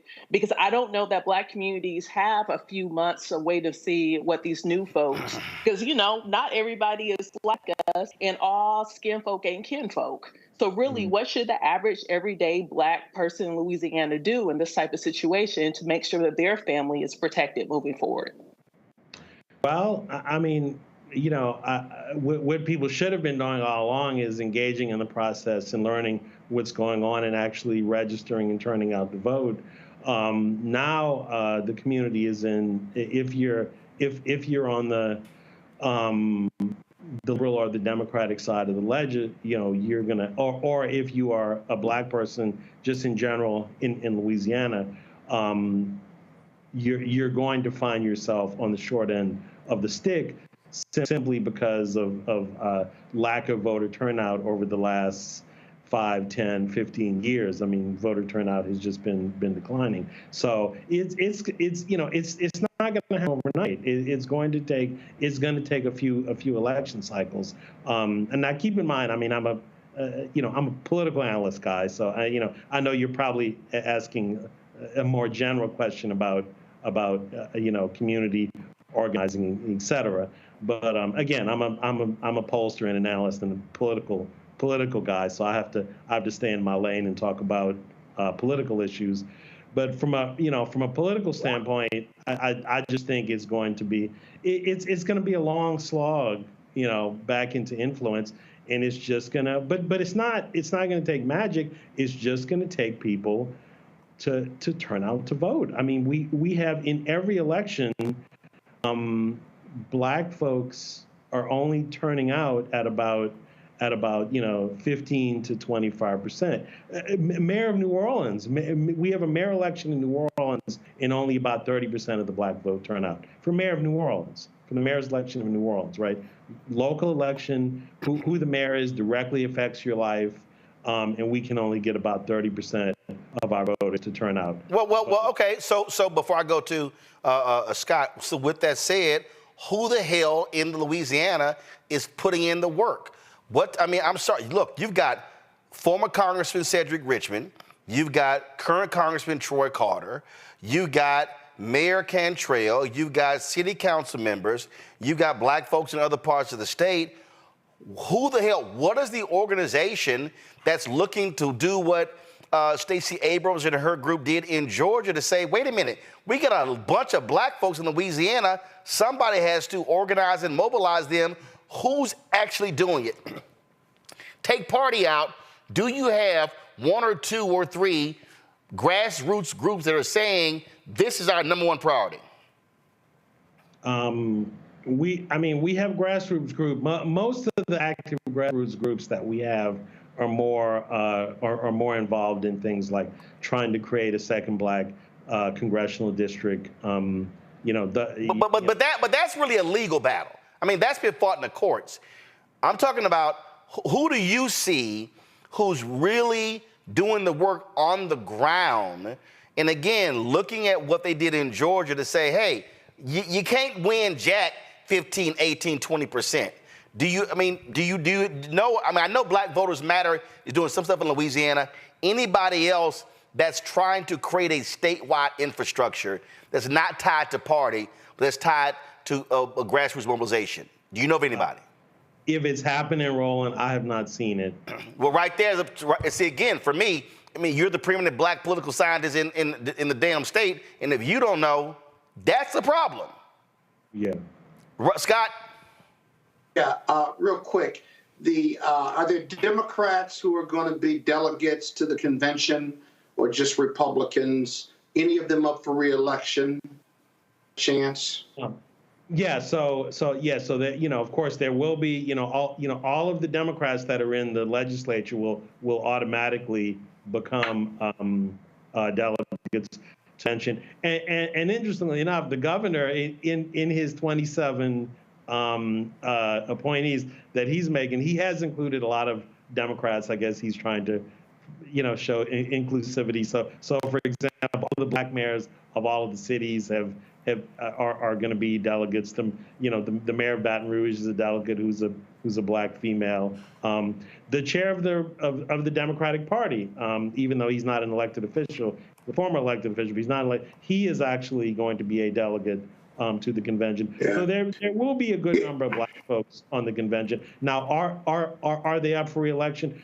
The problem is, so we just had our statewide elections in the state of Louisiana. We literally just had them a few months ago. So so all of our state legislators are locked in for another 3.5 years. Yep. Because Roland.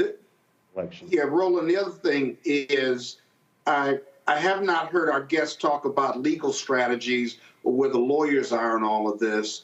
Have you heard of any legal strategies or talk to the lawyers for civil rights and economic justice or groups like that about how to slow this train down through the court system? Well, but before Robert asked that, what you have seen, you've seen the NAACP LDF was really taking the lead on the couple of things. One, the congressional creation of the second congressional district. That was that battle. You also, of course, have the battle going with the creation of the second Supreme Court position as well. And so that's where a lot of the legal stuff. Now, in terms of the Constitutional Convention, I haven't heard any groups targeting that. But Robert, go ahead. Well, okay, so yeah, so right now, of course, most of our civil rights lawyers are tied up with the federal legislation trying to create a second black congressional district, and that's a very hot issue right now. That's there was a filing this morning on that for the circuit. So that's what most of them are concerned with right now. Now, as far as trying to stop the Constitutional Convention, I think what you're going to see there, we haven't seen any lawsuits yet because they don't know exactly what the legislation is going to look like. It's in the House right now. It's going to the Senate. Now, once it passes the Senate and then it gets signed into law, that's when the civil rights lawyers will take a look at it. And if it looks like anything is in there that's going to be disenfranchising to black voters, then I'm sure they will take action then. So to answer your question, I do expect there to be some legal activity. I do expect some lawsuits to be filed. It's just that they're waiting to see what the final form of the legislation is going to look like, what the final organizing call of the Constitutional Convention is going to look like, and then they're going to go ahead and they're going to file their lawsuit. So I think lawsuits are coming. All right, Dr. Robert Collins, always a pleasure. I certainly appreciate it, man. Thanks a bunch. We'll keep happening what's there. But again, it's way too many black people in Louisiana for us not to be a significant player because we're not exercising our power as a collective group. Yeah. 1/3 of the population. 1/3 of the population. Ah, sad. All right, Doc, I appreciate it. Thanks a lot. Thank you, Roland. Thank you. All right, folks, we come back Monday. Vice President Kamala Harris is in Detroit. She talked about debt relief in a couple of areas. A lot of folks not paying any attention to it. So for all the people who say she's not doing anything, I got something to say about that. We'll be right back on Roland Martin Unfiltered on the Black Star Network.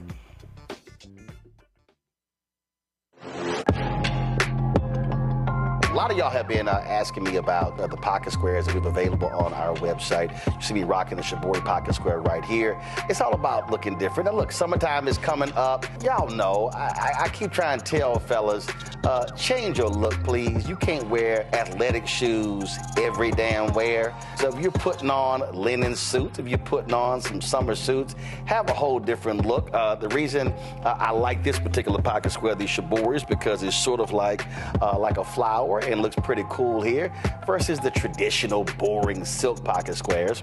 But also I like being a little different as well.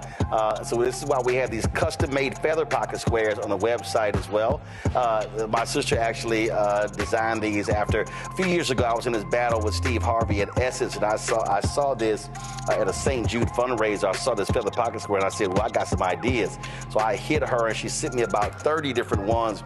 And so this completely changes your look. Now, some of you men out there, I had some dudes say, oh man, I can't wear that. Well, if you ain't got swagger, that's not my problem.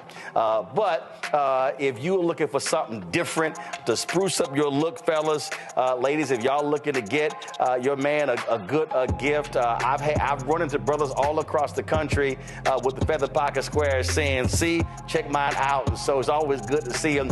And so this is what you do. Go to RolandSMartin.com/pocket squares.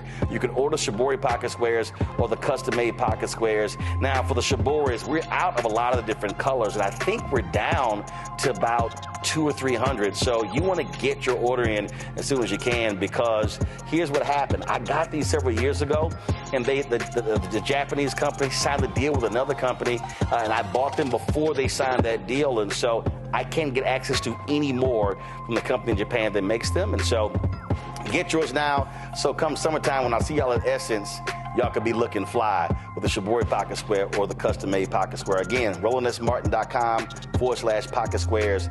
Go there now.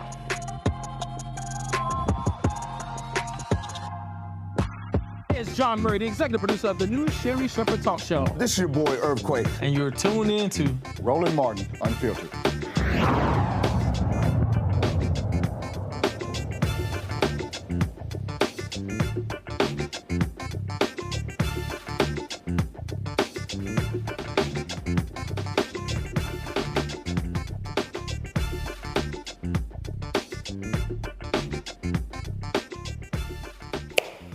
So Monday, I was in Detroit with Vice President Kamala Harris for the second leg of her economic empowerment tour. There were a number of things that she talked about at the Charles Wright Museum for African American History, but I think a couple of things got overlooked by a lot of folks. Play it. We have also focused on removing obstacles. One big obstacle to wealth building is debt. While an issue for many people, Black Americans are twice as likely to have medical debt and more likely to struggle to repay student loan debt.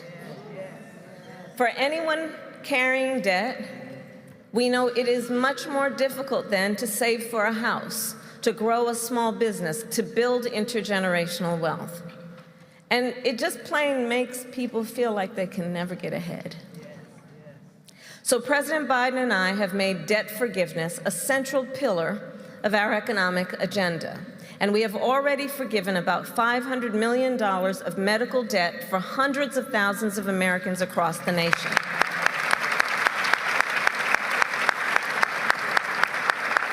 And in Wayne County, Michigan, we will forgive an additional $700 million of medical debt for as many as 300,000 people.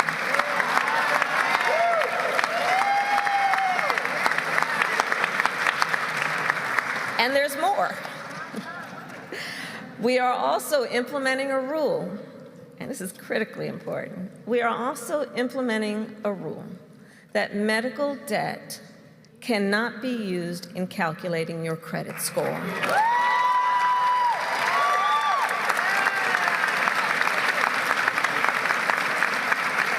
Which means medical debt cannot be the reason someone is denied a car loan, a home loan, or a small business loan.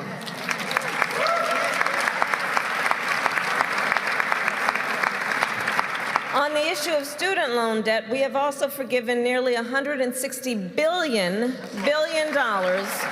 for more than 4.5 million people. On average, more than $30,000 per person and $70,000 for our public servants like nurses, firefighters, and teachers. And God knows we don't pay them enough as it is, so it's only right. And please, to everyone here, all the leaders, help us get the word out. On the student loan debt issue, your student loan debt can be forgiven even if you didn't graduate. Please help us get the word out, because it's only logical. Think about it. How many people have to drop out because they can't afford tuition? They don't graduate and they still have the debt. So Detroit, I'll end with this. All of our work, whether it be debt forgiveness, affordable housing, government contracts, or access to capital, it is all guided by a fundamental principle. President Biden and I believe in you. We believe in the people of our country. And so we believe that it is a great return on the investment to invest in the people of America and to invest, as we have discussed today, in your business, in your financial security, and your wealth. And this approach is working. Since taking office, we have seen record Black small business growth, and we have created more than 2.5 million new jobs for Black workers. And since 2019, Black wealth is up 60%. So President Biden and I are clear. These are not only our accomplishments, they are yours. It is the result of your drive, your creativity, and your power. And so I'll end with this, Detroit. Together, let us continue to invest in the ambition and aspirations of our people, of the American people. Together, let us continue to help folks create wealth and achieve financial freedom. And together, let us continue to build a nation where every person has the opportunity to compete, prosper, and thrive. Rebecca, I was on the Earn Your Leisure YouTube channel, and they were discussing, they of course were asking questions of her last week. And it was stunning to me to look at the comment section and the sheer ignorance of these people. Oh, she's a failure. She's awesome. She's awful. She don't care about Black people. Biden and Harris, it's the same old, same old. They not doing anything. And I'm sitting here going, are y'all nuts? Facts are facts. So it's crazy to me when I see these reactions and folks are just in denial about what we actually see are undeniable facts about what is actually happening. So we saw this administration erase a lot of student loan debt. My concern is that if it is a Trump administration next year, does Trump claw back those forgiveness of loans and tell people, hey, actually, you really do need to pay your balance? Because just like we talked about earlier, these are executive orders that are moving policy. These aren't specific pieces of legislation that move policy. These aren't things that are enshrined into the Constitution that's moving policy. So what's really unfortunate for Black America is that right now we're at the whims of whoever is in the White House, because we're not seeing legislation that's being moved, that's proactively advancing some of the Black agenda. And so now when people go to the ballot box in November, they got to think about that calculus. If we know that Congress is effectively broken and it's not moving legislation the way it should be moving or the way it moved legislation 20 years ago, then at that point, yeah, you got to figure out who do you want in the White House? Do you want it to continue with the way it's going now, even if you don't necessarily like how it's going? Is it better to continue on this path, or is it better to switch back and revert back to what we saw in the Trump presidency? I will say it is unfortunate that these are the choices and that there isn't a better choice here, but right now these are the choices. And Republicans have made it clear they don't believe in any student loan debt relief, any medical debt relief. And so if you have 4 more years of Biden-Harris, you're likely to see more of that debt relief as opposed to none. I wish they would talk about. I'm sorry. Robert, go ahead. You're absolutely right, Roland. I think that what Democrats have not figured out yet is how much of a game changer the stimmy was for many people in the Black community. That if they don't see a direct check, a direct payment sent to them with the name of the president written on it, they think that nothing is getting done. There's a lot of people who remember the PPP loans. They just remember everyone had Gucci belts and new rims and everything was wonderful for about 6 months. Then people started going to prison and people spend a lot less time thinking about those sorts of things. And in large part, the problem this administration has had is most of the things that they have done are things that that you have to go look for to see. You have to be someone who went to college and has student loan debt to understand the impact of student loan reform. You have to be one of these individuals that has directly benefited from the Biden program they kept showing up in the mail and everybody enjoying it. And particularly in our community, when you have Sexy Red, when you got Waka Flocka Flame, when you got Teddy Riley, when you got Lil Uzi Vert, all talking about the things that Trump did for them and how the hood is behind him, quote unquote. Even you had to get into Stephen A. about that issue. Right. That it's a messaging issue that the White House has still not figured out how to counteract and how to push back, and also a legislative issue because many people, unless they see a stimmy show up, they're not going to believe the things are being done. Scott, real quick. Yeah, just the whole messaging issue. That's enough for anybody to vote for the administration. And, this is the first time I've even heard about it. I wish they would tie their messaging and the elimination of medical debt and student loan debt to how that impacts America's economy and makes the economy stronger. I wish that would be a dual message. All right. Let's talk about Arkansas. An Arkansas judge ruled high school teachers cannot be disciplined or prevented from teaching topics regarding critical race theory. The Republican-led Arkansas legislature passed the Literacy, Empowerment, Accountability, Readiness, Networking, and School Safety Act, long-ass title, known as LEARNS Act. The law will prohibit public schools from teaching diversity, equity, and inclusion and critical race theory. Joining us is David Hanosa, Director of the Educational Opportunities Product of the Lawyers Committee for Civil Rights Under Law. So, David, okay, so they passed this. What now?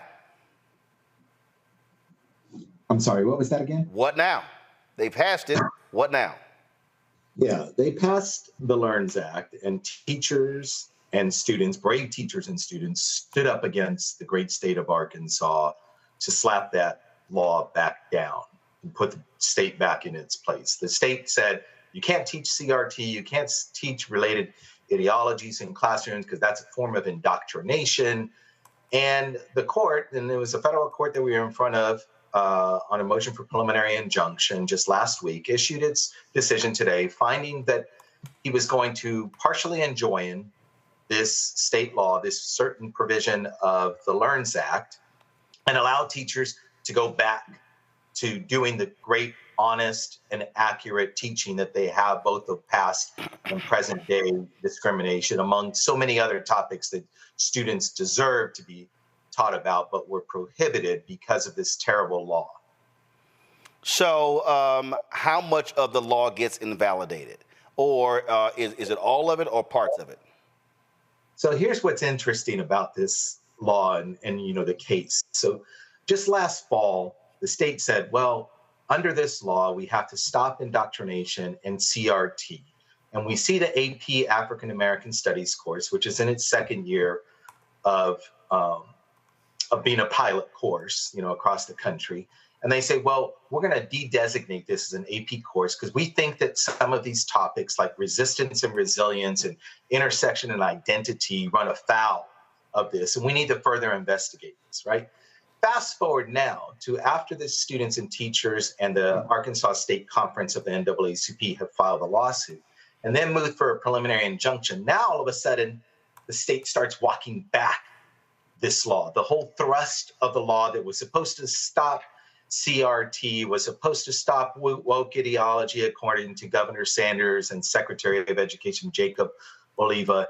Now, all of a sudden, they're filing court papers saying, this does not stop CRT discussions in classrooms. If you're just discussing it as an idea, as a framework, that's fine. You just can't indoctrinate students. So we now have the state of Arkansas on the record and as part of the court's own order, stating specifically that, yes, teachers can teach CRT and related ideologies so long as they're not indoctrinating them. And that goes for all different types of ideologies, not just, frameworks. So it has extremely narrowed the scope of this law. And again, provided, much needed comfort by teachers like Mr. Gilbert and Ms. Walls, who we represent in this case, who really want to dig deeper into many of these issues that, again, students deserve the right to know and learn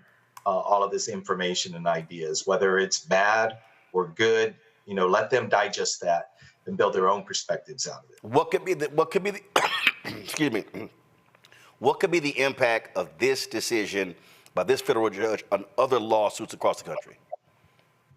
Well, the court came down very strongly in favor of students' right to receive information and ideas. So we represent a couple of individual students, Sadie Bell and Giselle, who have put their names on this lawsuit, as well as student members of the Arkansas State Conference. And it's a very strong, powerful ruling that says, yes, students have a First Amendment right to receive the information and ideas that the states like Arkansas have essentially marshaled forward this law through purely ideological and politically based reasons, not connected to education. And that sets a very strong precedent that potentially, other federal courts, including our court in the state of Oklahoma, where we have another case where we represent the Oklahoma State Conference of the NAACP, the American Indian Movement, and others challenging that state's laws. But I think that that's a very powerful ruling, again, coming from this judge towards the tail end of the school year, that wasn't going to stand for the state trying to filter and censor critical discussions in the classroom that it disagreed with. Last question, does Arkansas plan to appeal this decision? Yeah. I don't know. They put out a statement today saying that they're glad, that the court issued a very narrow injunction in this case, applying to only 2 students, although, again, all teachers are free to teach CRT and related ideologies.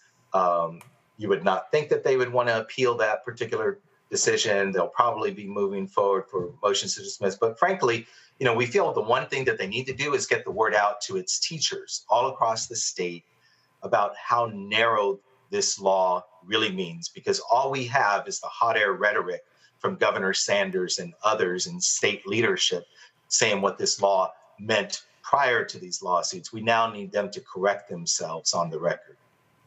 All right, then. David Hinojosa, we appreciate it. Thanks a lot. Thanks so much.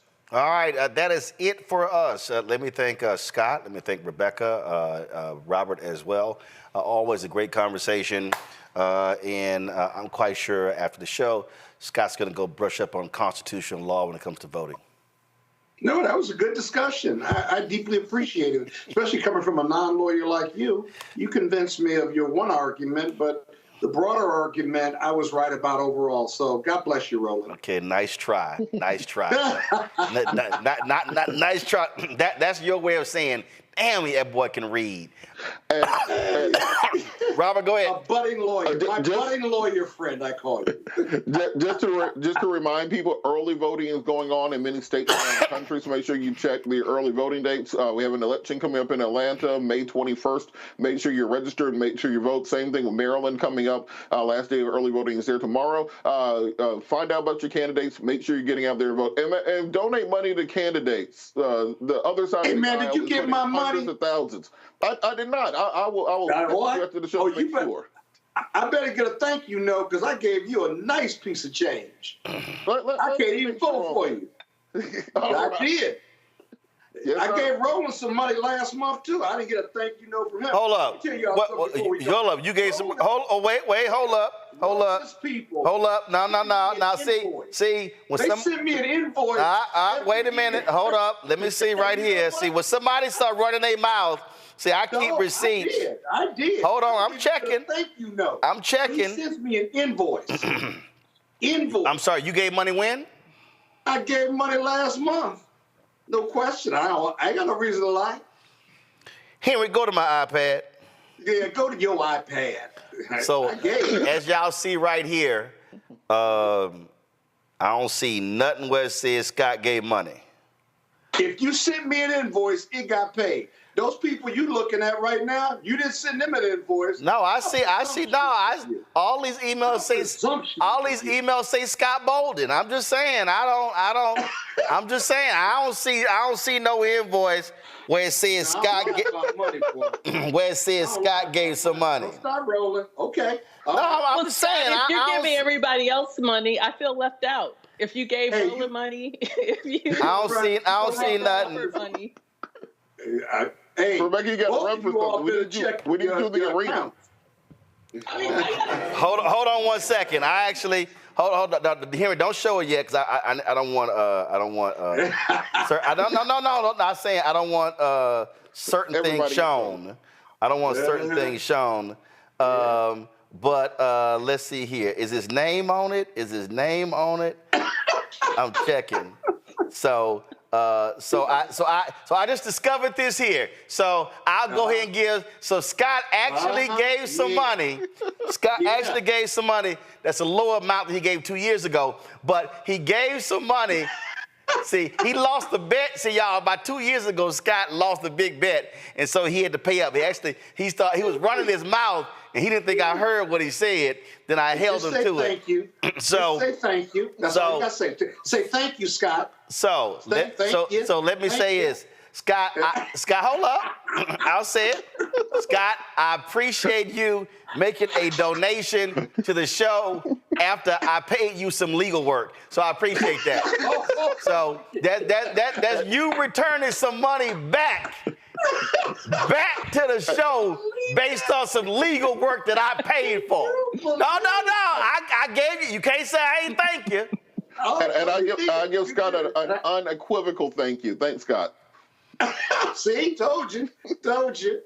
Robert, you checked? Robert, you checked? You got to make sure. See, it said Allen. I was looking for Scott. It said Allen on it, so I had to make sure. Yeah. Oh, no. That's my government name. That's my government name. You know his name is Aloysius. All right, then. All right, y'all. We out. I appreciate it. Thanks a bunch. And for all of y'all who watching the show, don't forget, listen, our target goal is very simple.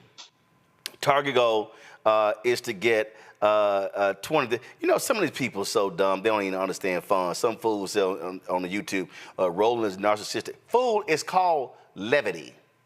Learn to laugh. It ain't that damn hard. All right, y'all. So first of all, let me see here. Make sure we got 1,000 likes. All right, YouTube, y'all lacking. Why we got 868 likes? Okay, y'all got 2 minutes to get us to 1,000 likes. Y'all been running your mouths, making all these comments, but y'all ain't hitting the like button. Y'all need to hurry up before I get done. Okay, our goal is very simple, to get 20,000 of our fans on contributing on average $50 a year. That's $4.19 a month, 13 cents a day. That's supporting this show. That's supporting shows from our other weekly hosts. We've got a couple of other shows that we want to launch in the pipeline. We're fighting the battle. I've been meeting with Group M, Publicis, Horizon, trying to get OMD on the calendar. We've got we're locking out meetings with Coca-Cola, Procter & Gamble.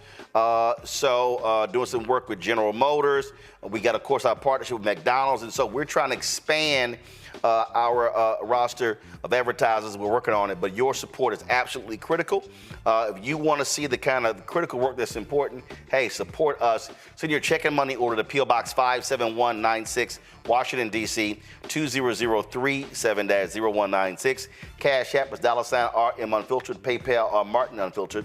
Venmo is RM Unfiltered. Zelle, Roland at RolandSMartin.com, Roland at RolandMartinUnfiltered.com. Also, you can download the Black Civic Network app, Apple phone, Android phone, Apple TV, Android TV, Roku, Amazon Fire TV, Xbox One, Samsung Smart TV. Shout out our donors. These are the folks who have given during the show to Cash App. Claudia Douglas Smith, we appreciate it. We also have Talisa Slayton, Leon Wilson, Marlon Blackman. We also have Pamela Stardust. Keep the slate up. Host to give. Faika Munira, Yolanda, Terrell Foster. Also, Amani Woods, Bernadette McDonald, Shafar Flowers, Christopher Lee, Juanita Irvin, Janice Montgomery, Dwayne Collins, Cherry Jackson, Rachel Jones, Connie Beasley, Catherine Fuqua, Wheelchair Ability, Patricia, Sheila Artist, Letitia White, Lloyd Wright, Lloyd Beasley, Veronica Jackson. So I want to thank all of you to supporting our show. Folks, we certainly appreciate it. Thanks a lot. Y'all hurry up, YouTube. You got 4 more before we hit 1,000, then I'm going to go. We're at 996. What's taking so long? For y'all, hit the like button. We hit 1,000. That's our target goal every single show. So y'all come on, hit the like button. Let's go. Don't forget, also, get White Fear. How the Browning of America is making white folks lose their minds. Available at bookstores nationwide. Let's put the graphic up. Let's go. White Fear right there. Download the audio version on Audible. Also, we do not have a lot of copies left. Today I mailed 135 copies of my book, The First. We got 500. Once we're out, there's no reprinting. You're not going to find them anywhere else unless somebody resells it. And I'm personally autographing every single one of the copies. And so it's $10. Actually, I'm going to have to change the shipping and handling because, man, the post office go up since the last time I mailed books. But y'all, so if y'all don't, so here's the deal. That shipping and handling going to go up to $7.99. Post office was high as hell. So if y'all want to get that cheaper shipping and handling, y'all better order that book right now because tomorrow it's going to be $7.99. I personally was at the post office for 2 hours shipping out those 135 books, and I was like, man, shipping and handling is now high from the post office. Anyway, get The First, RolandSMartin.com/The First, and of course, be sure to get the Pocket Squares, RolandSMartin.com/The Pocket Squares. All those proceeds go right back into the show. That's it for us, folks. Shout out to my Houston Astros. Kick the Yankees' butt tonight because I'm tired of hearing Mark Thompson's mouth. All right, y'all. I'll see y'all tomorrow. Holla! Black Star Network is here. Oh, no punch! I'm real revolutionary right now. Thank you for being the voice of Black America. All momentum we have now, we have to keep this going. The video looks phenomenal. See, there's a difference between Black Star Network and black-owned media and something like CNN. You can't be black-owned media and be scared. It's time to be smart. Bring your eyeballs home. You dig?